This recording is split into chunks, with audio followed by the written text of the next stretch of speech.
Welcome to another episode of A Date with Kiki. My name is Kiki and I'm your host. A Date with Kiki is a show that opens everyone up to the inner world of men.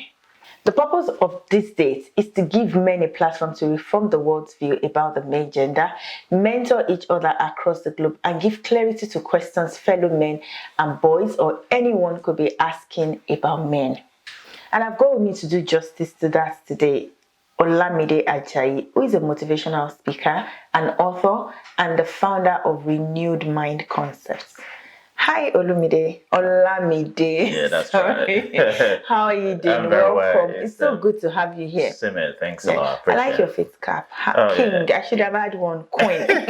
That's actually a queen version of it. I can't wear that. Yeah, you're welcome on A Date with Kiki. It's such a pleasure to have you on A Date with Kiki today. Thank you so much for coming. You're welcome. Now, I know your introduction was a mouthful. Do you want to tell us about what Renewed Mind Concept is? Yeah, actually, Renewed Mind Concept was actually created in 2008. And when we looked at this society, or particularly the community, the Black community that we were at the time, that we didn't have many NGOs, providing tailor-made sort of education, workshops, assemblies for young adults at the time. We didn't actually start out with taking care of younger youth. Well, we took care of young adults because we believe in the notion that if we can raise enough mentors with young adults, they would be available to mentor the young younger people. ones. Yeah, that was the whole brain behind the organization at the time. Okay. And you kept saying we. I'm assuming you've got partners. Yeah, I had quite a number of guys from university and all of the professionals, accountants, lawyers, doctors that we kind of like, come together to form this. To sort of form at the time. That's good. Yeah. So that's also working together in sync to raise the younger community. That's true. Well done, Olamide. Thanks. Youths in the hood. Who are these youths in the hood? What do we mean by youths in the hood?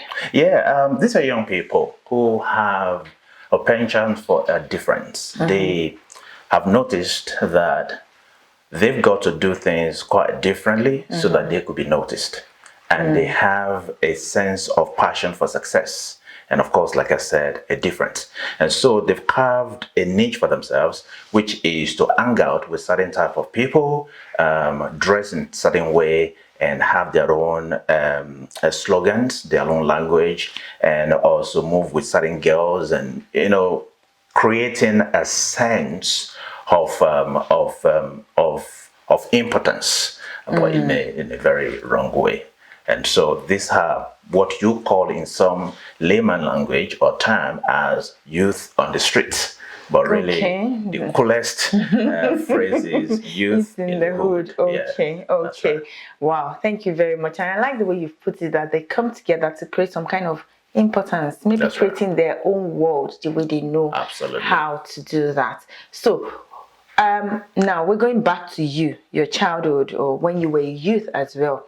What drew you close to this youth in the hood? What was your own experience as a youth? Everybody started as a child and then youth and then adult. And nobody flew from the womb into adulthood, right? So in my experience, I had a very good background, very good, Christian parents, and who kind of provided some sort of training, the African culture, which was quite great. But then I remember when I lost my mom when I was around 18, 19, thereabouts, it felt like the world had come to an end. And I thought, you've got to do things quite differently before you can become really successful. And so one of the things that I actually did was, when I got entry or admission into the polytechnic or university in the language that we would all understand, I joined a gang. I joined a gang called Pirate Confraternity back in Nigeria, and I was one of the most notorious to some extent. It was really bad. Should I move my seat backward? No. And some of my accomplices were killed. I remember a particular raid sometime in 1999, and three of us, and two of my guys were killed by the police, and they called Wow. an extrajudicial killing. And so I was the only person spared, and that was because I took to my heel. It wasn't because the police were actually, or SARS back in the days, were even more notorious than now. Back in the day. So, and then in my bid to escape, I came across some experiences that changed my life, and I made a decision right there that some of the things that I lacked, which was mentoring, supervision, some care and all that I did not have, because if I had all of those things, I wouldn't have gone the path that I Sorry, went. I'm going to cut you there. You said at some point you lost mom. Where Yes, was right. dad in all of this? Yeah, my dad was a cool case that kind of guy, like what would be sort of things, and he wasn't really the kind that he was a cool church guy. My mom wasn't, but then she was always the vibrant one that will put you to order another. So my dad wasn't that kind of person. He was like, okay, whatever you bring, he takes. And so don't forget that I moved from where he was. So for like few years, so I wasn't actually keeping in touch. And so I became a full-grown adult at age 19. And since I was 19 to this present moment, I've done my life all by myself. In a way, yeah. Considering that A Days with Kiki is about men, we're looking into the world of men. My next question would obviously have been, so how did that make you feel? The fact that dad wasn't there, or dad was that kind of person. In fairness to him, that was the best way he knew how to do it, but it wasn't the best for you, was it? Yeah, at the time I didn't actually know if it was the best or not the best. It was after I'd grown, and then my outlooks on life was quite different. That I began to take a step back to So if dad were my there, back. If he had done what he was supposed to do, yes, he had done what he was supposed to do, but was that what the he right knew best thing to do? No. All right. So as humans, we make mistakes. I still make my own Sure, mistakes and yeah. all of that, but the most important thing is being able, no matter what it is, in your home or whatever, be there for the children, do whatever it is that you have to do. You can't do everything. Even if you give the word to your child, it still does not necessarily mean they will turn out very well. But do your part 100%. At least leave the rest to the nature. Yeah. Have you seen this movie, The American Son? The American Son. Yeah, it's on Netflix, and I saw it.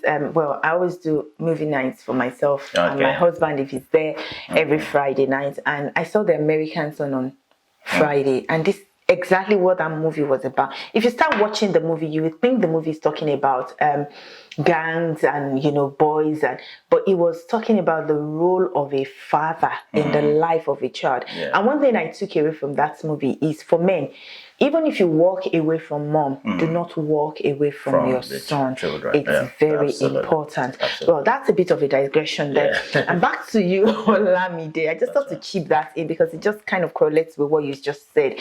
Dad being there, and even if you have issues with mom, don't have issues with me because I'm a flesh and blood. That's right. Now, going back to your escape and what led you to doing what you do today, how have you been able to reach out to this youth? Yeah, I've done incredible work. I remember when I first came to England, one of the first projects I handled were to visit some young people in prison. And at the time, don't forget, I came from Africa, so the culture here wasn't something that I was exposed to. But then I began to learn from them, and sometimes you think you had gone through this phase of life, and that's why two individuals in the room would have two different experiences. And so it is very wrong to think that you're going to put your own experiences, and draw out judgment from that to address, especially a young person's experiences. And back in the days in Africa, we said if a child has as many clothes as an adult, or as a more than even an elderly person, he wouldn't have rags like them. Where sometimes it's very wrong adage as far as I'm concerned, because you've got to understand that this young person does not care about your rags, because you use your rags, I'm sure what rags mean here now is your own experiences. Yeah. And sometimes we don't use experiences. You've got to strip yourself off your experiences and just understand the young person. And that's where empathy comes in. That's where empathy comes in. So I've been able to listen to them. That's more important, regardless what it is that a young person has done, whether they've killed, they have stolen, they have raped or whatever.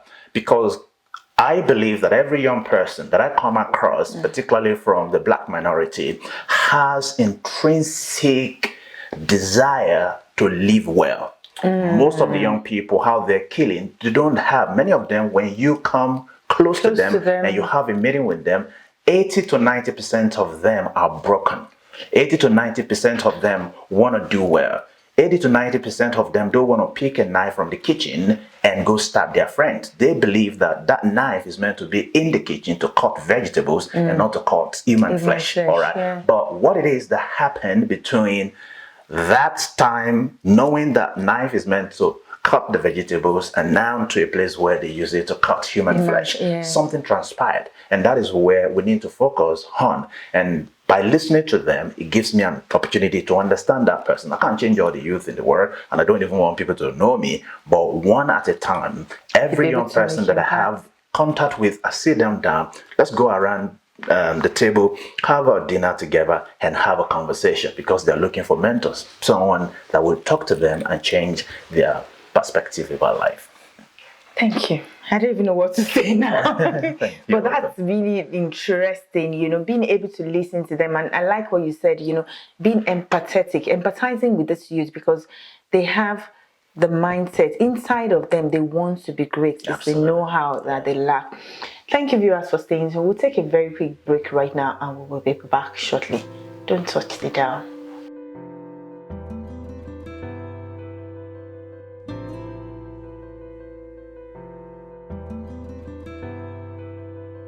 Hello there, welcome back to the second half of my date with Olumide, and it's been awesome. If you missed the first half, I don't know what to say now, because this has been awesome. We're talking about our youth in the hood and their mentality, their mindset, what goes on in their mind. And before we took a break, Olumide said, you know, he was talking about the fact that these boys know that the knife in the kitchen is meant for vegetables and not somebody else's skin on the street. So my question, Olumide, what happens? What has led to this culture of taking that knife to go on the streets? Yeah, you see, there is power that exudes from influence. Okay, influence could be negative and it could be positive. All right, you will be shocked at your response or reaction to certain influences. If someone, for example, put a revolver to your head and asking you to say things or do things that you wouldn't normally do, you would do it. You're under the influence of a gun, and that is why you want to save your life, and that gun has made you to go against your value. All right, and the influence could be positive. Okay, what we do, coaching, training, and helping young people, it's a positive influence. But young people have got this belief that they have to do before they can be saved. Most young people, all right, on the streets or in the wood, they want to do well, obviously, as I did mention earlier on. But because they are being influenced, all right, by several vices, they are influenced by sex, by drugs, by alcohol, but none of that is as strong as a sense of importance.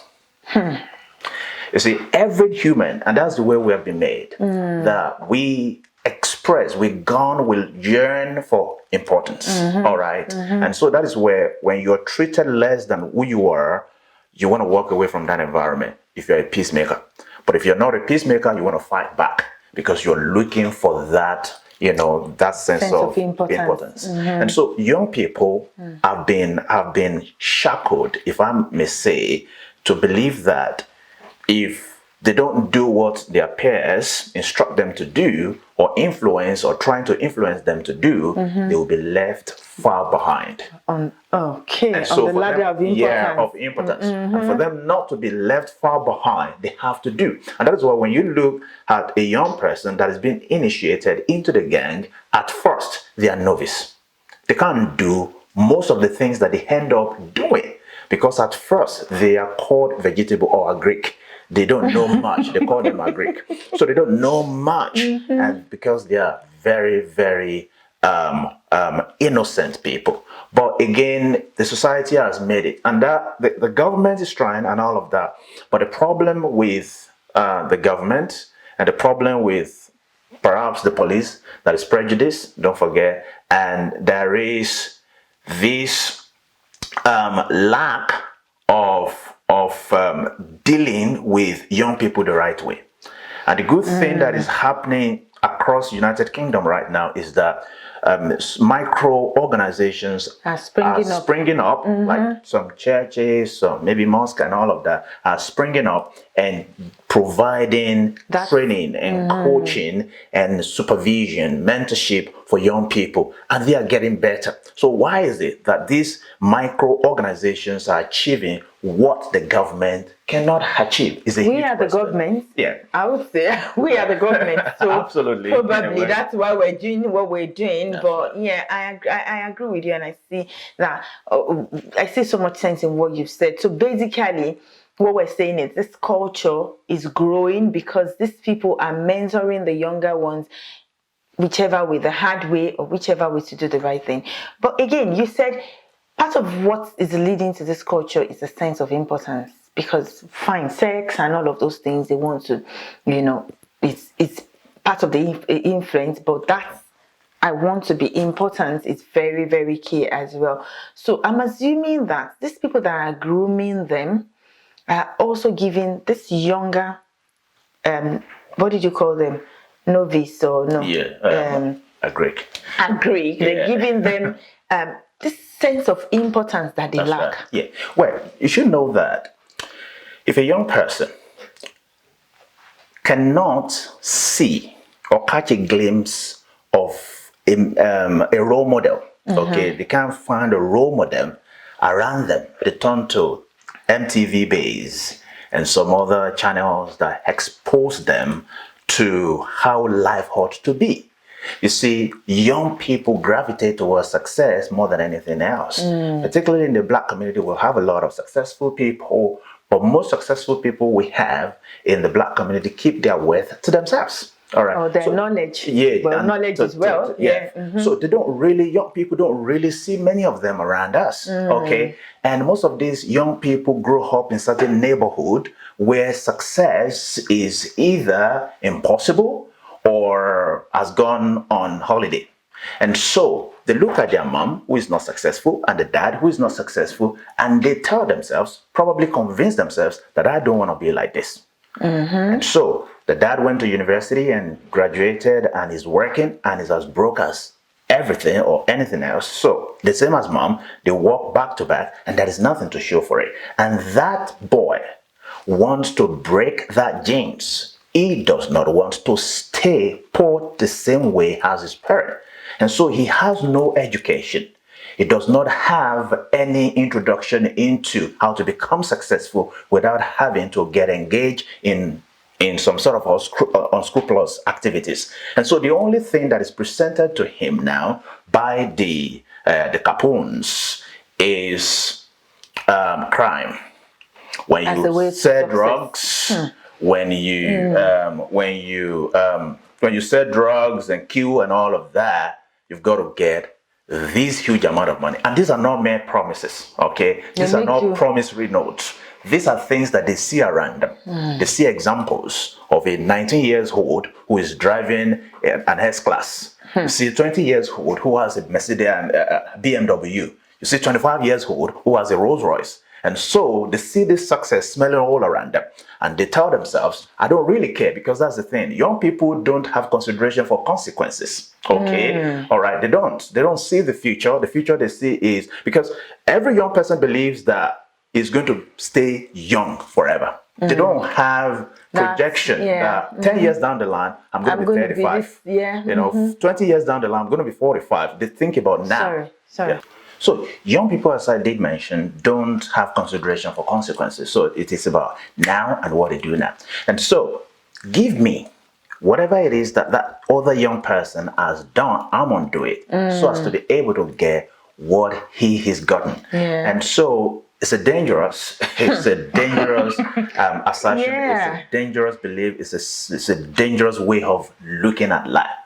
But because they don't have consideration for consequences, there is no danger within their radar as far as they are concerned. And so that's why it becomes imperative, okay, for another breed to rise up. The way to fight bad, okay, is not to attack bad.